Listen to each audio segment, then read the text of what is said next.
Welcome to our channel প্রেত গল্প কথা। এখানে গল্প নয়, ভয় দেখানো হয়। নমস্কার বন্ধুরা, প্রেত গল্পকথায় আর একটা নতুন এপিসোডে তোমাদের সকলকে স্বাগত জানাচ্ছি। সঙ্গে আমি রাজ। আজকের ঘটনা লিখে পাঠিয়েছি সবুজ। সবুজ যেভাবে ঘটনাটা লিখেছে আমি সেভাবেই তোমাদের ঘটনাটা পড়ে শোনাচ্ছি। নমস্কার দাদা, আমি সবুজ। আজকে যে ঘটনাটা আমি লিখতে বসেছি সেই ঘটনাটা আমার নিজের সাথে ঘটে যাওয়া এক ভয়ঙ্কর রাতের ঘটনা। পেশায় আমি ক্যাটারিং সার্ভিস করি। আমাদের গ্রুপে 10-12 জনের দল থাকে।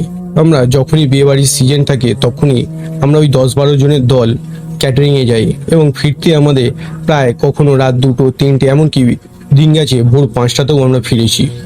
এমনই একদিন সার্ভিসের কাজ শেষ হয়ে যাওয়ার পর আমি আমার বন্ধুদের সাথে ফিরছি, কিন্তু হঠাৎ কি মন গেল, ওদেরকে বললাম তোরা সোজা রাস্তায় চলে যা, আমি এদিক দিয়ে ঘুরে যাচ্ছি। জানি না সেই দিন আমার কি বিভ্রান্তিকর মনোভাব হয়েছিল। আমার বন্ধুরা অনেক বারণ করেছিল যে ওই দিক দিয়ে যাস না, ওই দিক দিয়ে গেলে রেল লাইনের পথ পড়বে এবং সেই পথটা খুবই ভয়ঙ্কর। অনেকে অনেক কথা বলে গেছে যে ওখানে নাকি কন্দকাটা ঘুরে বেড়ায়। আমি ওদের কোনো কথার কান দিলাম না। আমি তাদেরকে হেসে বললাম, আরে যা ভিতুরা, তোরা ওই দিক দিয়ে যা, আমি আজকে এই দিক দিয়ে যাবো, দেখি কত কন্দকাটা আছে রেল লাইনে। এখানে বলে রাখি দাদা, আমি একটু সাহসী ছিলাম এবং আমার কিউরিওসিটি অনেক ছিল এইসব বিষয়ে। তো আমি বেশি কথা না বাড়িয়ে আমি আমার সাইকেল নিয়ে টুকটুক করে বেরিয়ে পড়লাম। যখন আমি রেল লাইনের কাছে আসি তখন আমার গাটা হালকা একটু ছমছম করে ওঠে। আমি অতটা কিছু ভাবি না। আমি রেল লাইনটা ক্রস করে সোজা রাস্তা যেখানে লাইট জ্বলছিল ওইদিকে না গিয়ে লাইন বরাবর একটা লাল মাটির রাস্তা চলে গেছে, যেটা ঘুরে আমার বন্ধুরা যে সোজা পথ আসছিল সেই দিকে মিশছে। তো আমি ভাবলাম ওই দিক দিয়ে গিয়ে কি হবে, এদিক দিয়েই চলে যাই। আমি জাস্ট ওই লাল মাটির রাস্তায় ঢুকেছি। রাস্তাটা খুবই অন্ধকার ছিল। হাফ পজিশন চলে গেছি, হঠাৎ করে আমার সাইকেলটা আটকে যায়। আমি প্রথমত কিছুটা ঘাবড়ে যাই, কি ব্যাপার হলো, সাইকেলটা আটকে গেল কেন? অনেক প্যাডেল করার চেষ্টা করছি কিন্তু তবু কিছু মতে সাইকেলটা আর এগোচ্ছে না। আমি সাইকেল থেকে নেমে পড়ি এবং সাইকেলটাকে দেখতে থাকি যে কি হয়েছে। অত অন্ধকারেও কিছু বুঝতে পারছিলাম না। হালকা চাঁদের আলোতে যতটুকু বুঝতে পারলাম যে সাইকেলটা কিছু মতেই এগোতে পারছি না। তো সাইকেলটাকে আমি হাঁটিয়ে হাঁটিয়ে নিয়ে যাওয়ার চেষ্টা করছি, কিন্তু সাইকেলের চাকা পর্যন্ত ঘুরছিল না, পিছনের চাকাটা।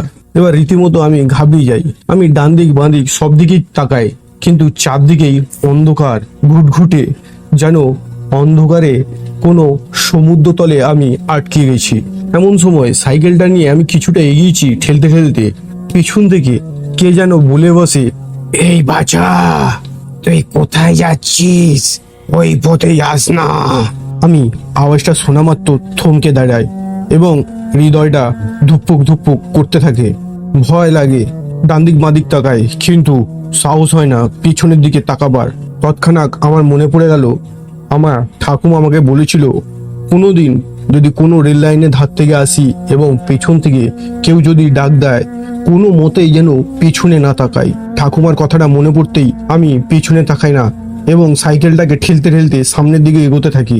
যতই সামনের দিকে এগোই ততই পেছন থেকে ডাকটা যেন আরো তীব্র এবং রাগান্বিত অবস্থায় ডাকতে থাকে, বলতে থাকে, এই তোকে বারণ করেছি না, ওই দিকে যাস না, এইদিকে দেখ, দেখ বলছি, নাহলে তোর ঘাটটা মুটকে দেবো।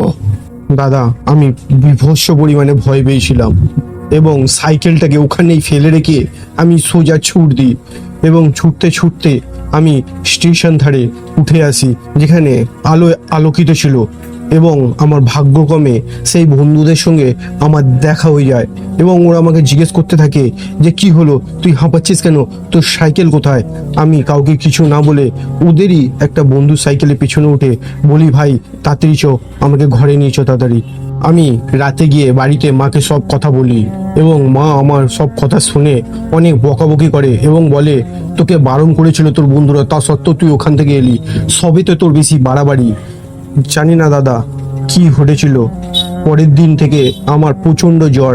প্রায় 10 দিন আমি জ্বরে ভুগেছিলাম এবং মাঝে মাঝে রাতে চমকে চমকে উঠতাম। এই ছিল দাদা আমার ছোট্ট একটা ঘটনা। যদি তোমার ঘটনাটা ভালো লেগে থাকে তাহলে অবশ্যই তুমি তোমার চ্যানেলে পড়ে শুনিও। তাহলে বন্ধুরা, আজকের ঘটনা তোমাদের কেমন লাগলো?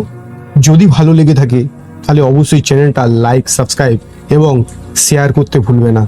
দেখা হচ্ছে আর একটা অন্য ভয়ঙ্কর ঘটনাতে।